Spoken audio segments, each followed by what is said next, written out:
Good day. In this video, we will be presenting our study on customers' awareness and views on online pharmacies during the COVID-19 pandemic. Online pharmacies are vendors that sell medicine through the internet.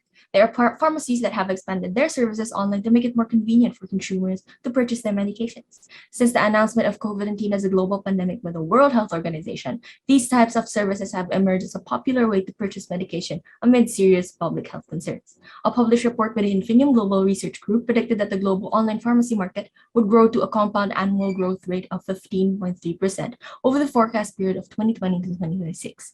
The study analyzed multiple online pharmacy vendors from multiple leading countries worldwide, such as the US, the UK, India, China, and more. In the context of the crisis, online pharmacy services would possibly be beneficial in lowering COVID-19 cases as it minimizes patient encounters. However, disparities are found in online pharmacies that could be attributed to factors such as awareness. Therefore, our study aims to determine the factors that will significantly influence the customer's awareness and views towards online pharmacy services and find out if there are significant relationships in their social demographic profiles. This research employed a cross-sectional quantitative non-experimental design utilizing the descriptive technique. In the dissemination of the question, a self-administered online survey via Google Forms was created and sent to the respondents of our study. Since the researchers are from Davao City, our respondents were limited to the residents of Davao who are between 18 to 60 years of age. Using the OpenEpi software calculator, the researchers did a simple random sampling of 1,825,000 population of the city.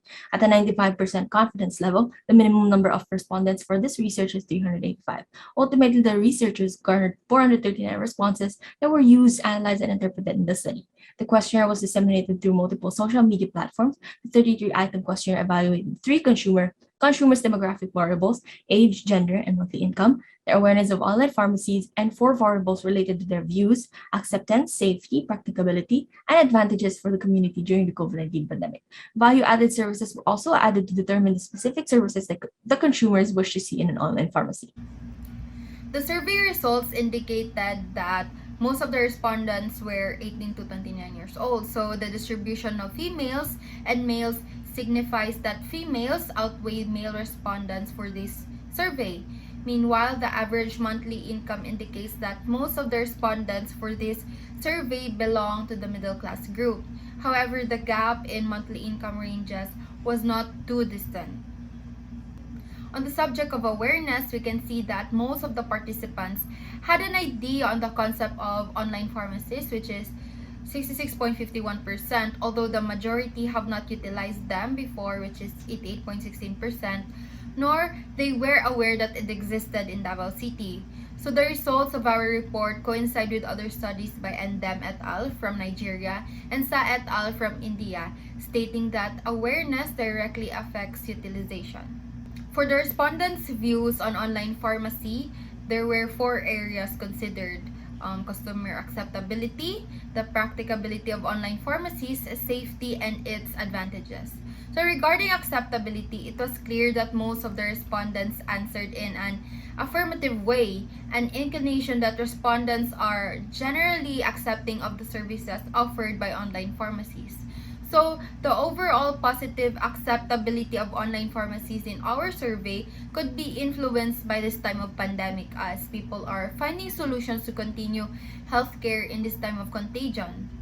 For practicability, although there were a majority of positive respondents on its convenience and helpfulness in their everyday lives, a lesser percentage of respondents, which is 67.6%, thought online counseling was convenient.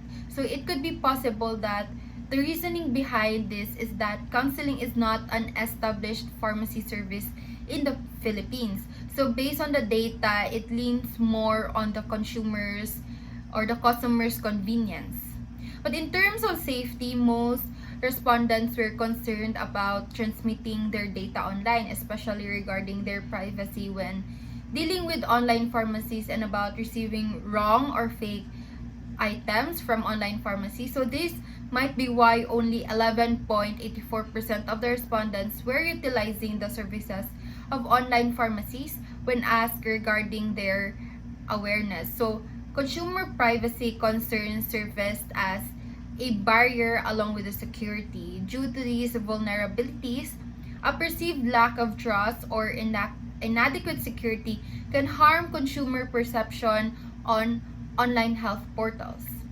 As to the advantages of online pharmacies, most respondents affirmatively replied that online transactions might lead to lesser risk of contracting the COVID-19, as this program would help people under quarantine. With this, the results from our survey showed that 86.5% of the respondents believe that with online pharmacies in place, this may lower the number of COVID-19 cases.